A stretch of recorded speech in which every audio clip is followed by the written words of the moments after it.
Guys আমি আমার বউয়ের জন্য একটা সারপ্রাইজ আনছি। আশা তোমার জন্য একটা জিনিস আনছি। কি নিয়ে আইছো? যেটা তুমি কয়দিন ধরে এই খাওয়ানোর জন্য অনেক কি করতেছো। কি জানি কি নিয়ে আইছো আমি জানি না। তোমার জন্য মুরগি নিয়েছি।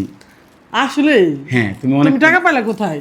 কারণ তুমি কয়দিন ধরে মোবাইলে দেখতেছো জানো, আমি খুব কষ্ট পাইতেছি। এই জন্য আমি আজকে কাজ করে আমি তোমার জন্য একটা মুরগি নিয়েছি। দেখেন আজকে সারাদিন উপার্জন দিয়ে আমি আসার জন্য একটা মুরগি কিনে নিয়েছি। আমার স্বামী, আমি বিয়ে করছি, নতুন বিয়ে করছি, ও আমার ফিলিংস বুঝতে পারে। ও আমার জন্য, আমি দুদিন ধরে বলতেছি মুরগি খাবো মুরগি খাবো, ও আমার জন্য মুরগি কিনে নিয়ে আইছি। তোমার কেমন লাগতেছে শোনা? তাহলে তাই না যে স্বামী থাকাটা কতটা নিজের কাছে প্রাউড ফিল মনে হয়, যে আমার কি লাগবে না লাগবে আমার স্বামী আমাকে কিনে দিবে, আমাকে চিন্তা করতে হবে না। আলহামদুলিল্লাহ, এরকম স্বামী পাওয়া ধন্য মনে করি নিজেকে। তাহলে এই যে তোমাকে যে মুরগি এনে দিলাম, তুমি খুশি হয়েছো আশা? অনেক খুশি হয়েছি শাহিন, আমার কতদিন ধরে খাইতে মনে চাইছে। তুমি আমার কেমনে বুঝলা ভাই? তোমার কানবা না খাবার জন্য, আর কানবা না বলো। দেখেন আমারে বলো তুমি খাবার জন্য কানবা না। নিয়ে আসলো, আমি বুঝতে দেখেন আমার বউ প্রতি রাতে মোবাইলে খাবার দেখে কান্না করে। ঠিক আমি আজকে 5-6 দিন ধরে বিয়ে করছি, আসলে তো নতুন বিয়ে করছি তো জানাইনি তো, আমি ওকে কিছু কিনে দিতে পারি নাই। কতদিন ধরে মানে কিছু মুরগিটা কিনে দিতে পারি নাই।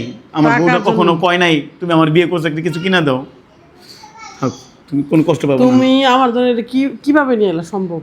আমি তোমার মন দেখলে বুঝি, আল্লাহ আমার কাছে তো আমি জানি, আল্লাহ আমার তোমার মন দেখলে তাই না? বোঝা যায়। আমি আসলে স্বামী আমার ছেড়ে চলে যাওয়ার পরে মনে হয় আমি এই সুখটা জীবনে কোনোদিন আশাও করতে আচ্ছা পারিনি। কোনদিন কখনো তো তুমি তোমার টাকা হলে আমার ছেড়ে দিবে না তো? না আমি তো চাকর বলে আমার ছাড়বো রেখে দিবে না, না তো? তুমি এটা কোনোদিন ভাইবো না। কিন্তু তুমি আমার কেমনে বুঝলা ভাই? আমি তো বুঝতেছি না তুমি আমি কিভাবে তোমার স্বামী, আমি তোমার অন্য কিছু না, স্বামী তোমার। মানে আমি একজন আসলে কি স্বামী, বলবো? আমি কানবো না হাসবো না, কি একজন বলবো? স্বামী বলতে পারে তার বউ কি চায়।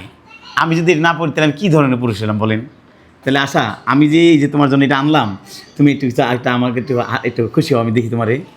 কি খুশি হবো ভাই? তুমি একটু আমার ঘুরো, দেখি সারপ্রাইজ তোমারে। করে দিছো। দেখেন আমার বউটা কতটা খুশি হয়েছে, মানে আমি ওকে খাবার এই মুরগি রান্না দিচ্ছি দেখা। দেখেন, সামান্য একটা মুরগি, আপনারা- ওটা কয় টাকা দাম, ওর কোটি টাকার হাসি দেখতে পারলাম আমি। আপনারা আরো অনেক কথা বলেন, দেখছেন স্বামী তো এটা হওয়ার দরকার যে যে আমাদেরকে তহিদানা করবে, আমাদের খোঁজ খবর নেবে, আমি কি চাবো কি খাবো, আমার কি পছন্দ, আমার কি লাগবে, এগুলো সে না আমাকে জাজেস করবে। সে প্রতিটা দেখেন, আইনে দিবে, তাহলে সে না আমি আমার স্বামী হবে। আর যদি না এনে দেয় তাহলে কেমন বলেন? দেখেন আমার না বলতে আমার যদি আমার ইচ্ছাগুলা পূরণ হয়ে যায় তাহলে আমি কি আশা আছে ইনশাল্লাহ আমার বউয়ের আমি অনেক আশা পূরণ করবো। আর আপনারা যাদের বউকে আশা পূরণ করতে পারেন তার বউয়ের আশা পূরণ করবেন, আর বউকে ভালোবাসার চেষ্টা করবেন। আমি যত ইসলামের দিকে থাকি, কোরআন হাদিস আমি মানি। মনে হয় কোনো পুণ্য করছিলাম তাই না, যে আমার আমি তোমাকে পেয়ে অনেক খুশি হয়েছি জানো। আল্লাহর কাছে দোয়া করি জানি দেখেন, তোমাকে আমি আরো আমাদের সুখে রাখতে পারি, আর খাওয়াতে আপনারাও দোয়া করবেন আমি জানি আশাকে আরো ভালো ভালো উপহার দিতে পারি। আর আশা জানি সবসময় আমার কাছে পেয়ে জানি খুশি হয়। আশা আমি তো তোমার সময় চাকর ছিলাম, তোমার পায়ে নিচে পড়ে থাকতাম, কখন আমি বলো না আমাকে মা গুণাগার করো না, ঠিক আছে? কখন আমার দিবা না তো? না অবশ্যই দিব না। আর আপনারা অবশ্যই গাইস একজন আমার চাকর স্বামীকে হইয়া, ভালোবাসবেন। একজন চাকর হইয়া আমি ওর স্বামী হইছি।